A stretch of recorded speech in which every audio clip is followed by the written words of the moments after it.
আসসালামু আলাইকুম এভরিওয়ান। আসলে সবাই ভালো আছেন এবং আমিও খুব ভালো আছি, শুকরিয়া আলহামদুলিল্লাহ।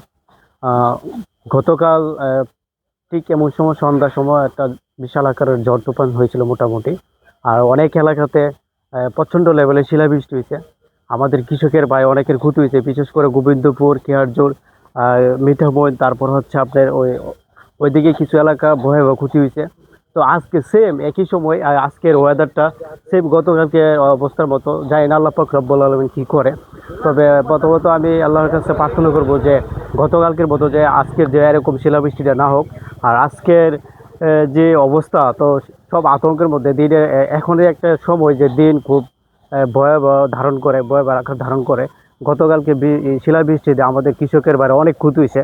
অনেকে দেখা যাচ্ছে যে কি কৃষির উপরে ডিপেন্ড করে তাদের পরিবার। হ্যাঁ, আল্লাহ সবাইকে রক্ষা করুক সেই দোয়া করি। আর আজকে দেখেন ওয়েদারটা কি ভয়াবহ অবস্থা। তো জানি না কী হয়। এখন এই বৈশাখ মাস, মানে চৈত্র মাস, এই চৈত্র মাসে দিনের কালার ধরায় মানে একটু নিজের ভিতরে আতঙ্ক সৃষ্টি হওয়া, বিশেষ করে কৃষকের আতঙ্ক সৃষ্টি হওয়া। কারণ ঝড় তুফান আর আল্লাহ না করুক শিলাবৃষ্টি, এগুলো মানে একটা কৃষকের কী লেভেলের ক্ষতি একমাত্র সে জানে।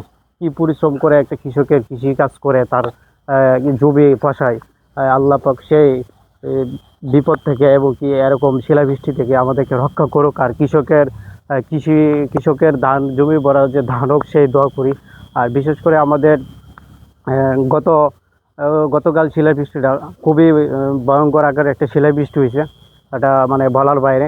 হ্যাঁ, অন্য অন্য এলাকার থেকে আমাদের এলাকা একটু কম হয়েছে। তবে ইয়ে গোবিন্দপুর এলাকায় যে ভিডিওটা দেখলাম, আমার এক পরিচিত বন্ধু সে একটা ভিডিও ছাড়ছিল। দেখলাম যে কৃষি যে ধান ক্ষেত অলরেডি ভেঙে আপনার সাপড়ে হয়ে গেছে, যেটা বলে মই। হ্যাঁ, এক প্রকার মই হয়ে গেছে। তো এরকম আর যে আর না হয়েছে ধোয়া, কি বলবো, মানে বলার মতো ভাষা নাই। একটা কৃষকের যে এই শিলাবৃষ্টিতে তার যে কতটুকু দুঃখ ভারাক্রান্ত মন হয়েছে, আল্লাহ আর যে না করে সেই দোয়া। এই বলে এখানেই শেষ করছি। আর বিশেষ করে আজকের এই যে দিনের সেন বা ওয়েদার যে কালার ধরছে, হ্যাঁ, এরকম কালার হইলে তো কৃষকের মন একেবারে শেষ, দুর্বল হয়ে যায় বেসিকলি। মানে আমি একটু ভয় পাই এরকম ঝড় তুফান। আর গতকালকের ঝড় তুফানটা খুবই ভয়াবহ আকারের একটা ঝড় তুফান হয়েছে। তার পাশাপাশি শিলাবৃষ্টিটা, একটা এরকম আকারে শিলাবৃষ্টি কখনো ভাবি নাই। আর বিশেষ করে এরকম শিলাবৃষ্টি বাস্তবে অনেকে দেখছে, এদিকে একটা বহিঃপ্রকাশ ঘটাইছে। তো যাই হোক, আজকের এই সেম ঠিক এই সময় গতকালকে ছিল, আজকে সেম এই সময় এরকম ওয়েদার আকার ধারণ করাতে আমি এই ভিডিওটা ফুটেজটা নিয়ে নিলাম। কারণ এরকম ওয়েদার যদি হয় প্রত্যেক দিন, তাহলে কৃষকের মন কী লেভেলের হবে আলবা বুঝেন। হ্যাঁ, তবে যাই হোক, আমার ভিডিও করার উদ্দেশ্য এটাই যে সবাই মহান আল্লাহ পাক রব্বুল আলামিনের কাছে ইবাদত করে, সবাই দোয়া করি যে আমাদের এই জমি ভরা ফসল যে আল্লাহ ঠিকভাবে আমাদের এই যে ফলনটা, হ্যাঁ, রোপণ করতে পারি, সেই দোয়া প্রার্থনা করি। আসসালামু আলাইকুম।